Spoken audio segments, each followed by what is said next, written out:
नमस्कार मित्रांनो, मायक्रोबायोलॉजी मराठी चॅनलमध्ये आपले स्वागत आहे. तर या व्हिडिओमध्ये आपण बायो रेमिडिएशन आणि बायोमास युटिलायझेशनमध्ये जो काही बायो ऑगमेंटेशन हा जो पॉईंट आहे त्याचं आपण इंट्रोडक्शन ह्या व्हिडिओमध्ये पाहणार आहोत. तर चला तो व्हिडिओ सुरुवात करूया.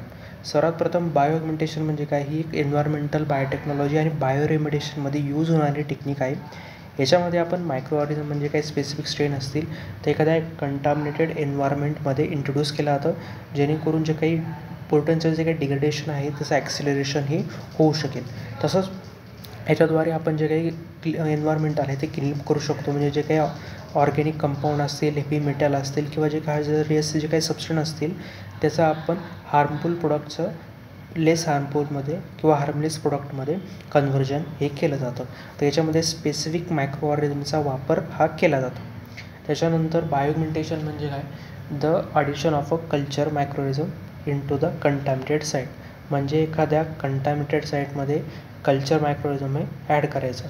त्याच्यानंतर जे काही मायक्रोबियल पॉप्युलेशन असेल ती इनहॅन्समेंट करायची, जेणेकरून जे काही पोल्ट्रन असेल त्याचं ब्रेकडाऊन हे होऊ शकेल. त्याच्यानंतर याचे 3 मेन टाईप आपल्याला पाहायला मिळतात. ऑटोनिएशन बायोऑगमेंटेशन म्हणजे याच्यामध्ये नेटिव्ह मायक्रोऑर्गॅनिझम हे इन्व्हॉल्व असतात, जेणेकरून ते आधी आपण आयसोलेट करतो एखाद्या from the same contaminated site, आणि कंटॅमिनेटेड साईटमधून त्याला आधी आयसोलेट केल्यानंतर ते एखाद्या लॅबमध्ये कल्चर केलं जातं आणि परत लार्ज नंबर जे काही मायक्रोऑर्गॅनिझमचं झाल्यानंतर त्याला रिइंट्रोड्यूस हे केलं जातं. त्याच्यानंतर अल्टोनियस जे काही बायो ऑगमेंटेशन आहे याच्यामध्ये याचा डायरेक्टली मायक्रोऑर्गॅनिझम हे इंट्रोड्यूस केलं जातं एका डिफरंट एन्व्हायरमेंटमध्ये, जेणेकरून त्याची जी स्पेसिफिक ॲबिलिटी आहे कंटॅमिनेंट टार्गेट करण्याची ती डिग्रेड करण्याची, म्हणजे जे काही टार्गेट कंटॅमिनेंट आहे त्याला डिग्रेड पूर्णपणे करण्यासाठी वापरलं जातं. म्हणजे 2 मेन आहेत. म्हणजे ऑटोनियस जे काय आहे त्याच्यामध्ये एखाद्या कंटॅमिनेटेड साईटवरून मायक्रोऑर्गॅनिझम घेतले जातात, त्याला जास्त प्रमाणामध्ये लार्ज नंबरमध्ये ग्रो केलं जातं आणि नंतर रिइंट्रोड्यूस केलं जातं. त्याच्यानंतर जे काही अलोटिनियस जे काही बायोऑगमेंटेशन आहे त्याच्यामध्ये वेगवेगळ्या डिफरंट एन्व्हायरमेंटला डायरेक्टली मायक्रोऑर्गॅनिझम इंट्रोड्यूस केला जातं, जेणेकरून त्याची जी कॅपेबिलिटी आहे टार्गेट कंटॅमिनेंटची ती डिग्रेड व्हायला मदत होईल. त्याच्यानंतर जेनेटिकली इंजिनियर मायक्रोऑर्गॅनिझम म्हणजे हे स्पेशली मॉडिफाईड मायक्रोऑर्गॅनिझम असतात, जे की स्पेसिफिक जे काही कॉम्प्लेक्स पोल्ट्रन आहे त्याला ब्रेकडाऊन करण्यासाठी वापरले जातात. अशा 3 मेन टाईप आहे. ॲप्लिकेशन जर विचार केला तर सॉईल बायो रेमिडिएशनमध्ये ऑइल स्पिल, पेस्टिसाईड, तसंच हेवी मेटल किंवा ॲग्रिकल्चर किंवा इंडस्ट्रियल सॉईलसुद्धा आपण याच्यामध्ये बायो रेमिडिएशन हे करू शकतो. वेस्ट वॉटरमध्ये जे काही सेवेज आहे किंवा इंडस्ट्रियल वेस्ट आहे किंवा जे काही फार्मास्युटिकल कंटॅमिनंट्स आहे ते आपण याच्यामधून ट्रीटमेंट हे करू शकतो. ग्राउंड वॉटर रेमिडिएशन म्हणजे जे काही वॉटर जे काही कंटॅमिनेट झाले किंवा हायड्रोकार्बन किंवा क्लोरिनेटेड सॉल्व्हंट त्याच्यामध्ये जर मिक्स झाला असेल तर ते आपण ट्रीट करू शकतो.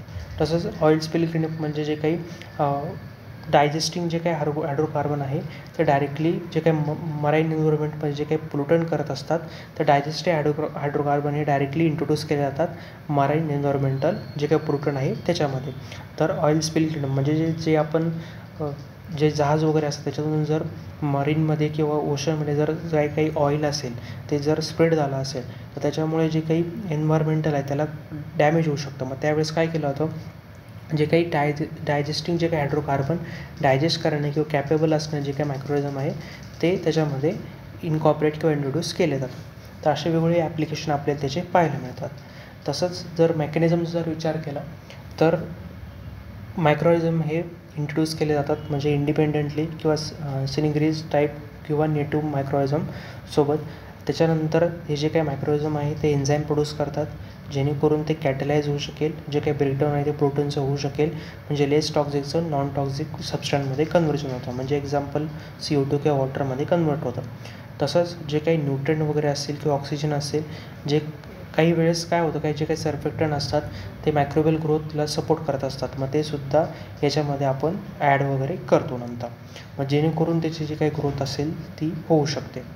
त्याच्यानंतर ॲडव्हान्टेजेस जर विचार केला तर इको फ्रेंडली आणि सस्टेनेबल टेक्निक आहे. कॉस्ट इफेक्टिव्ह कम्पेअर म्हणजे जे काही फिजिकल आणि केमिकल ट्रीटमेंट आहे त्याच्याऐवजी ही कॉस्ट इफेक्टिव्ह टेक्निक आहे. तसंच याच्यामुळे जे काही स्पेसिफिक प्रोटीन आहे ते सुद्धा आपण टार्गेट करू शकतो, आणि तसंच जे काही कोलॅटरल डॅमेज आहे ते सुद्धा याच्यामध्ये मिनिमम आपल्याला पाहायला मिळतं. तर डिसॲडव्हान्टेजेस किंवा चॅलेंजेसचा आपण विचार केला तर काही वेळेस काय होतं, जे काही फॉरेन एन्व्हायरमेंट आहे त्याच्यामध्ये जर काय मायक्रोऑर्गॅनिझम आहे ते आपण जर इंट्रोड्यूस केले तर सर्वाइव्ह व्हायचे चान्सेस खूप कमी असतात, किंवा जे काही नेटिव्ह मायक्रोवेल कम्युनिटी तिथं त्या मायक्रोवेल साईटमध्ये त्याच्यामुळे याचं कॉम्पिटिशन खूप जास्त होतं, किंवा आपण जे टाकतो आहे आणि ऑलरेडी जे आहेत मग त्याच्यामध्ये कॉम्पिटिशन होते आणि किंवा त्याच्यामुळे काय होतं न्यूट्रिएंट कमी पडतात काही वेळेस. त्यामुळे जे काही मायक्रोवेल कम्युनिटीज वगैरे आहे त्यासोबत कॉम्पिटिशन ही होत असते.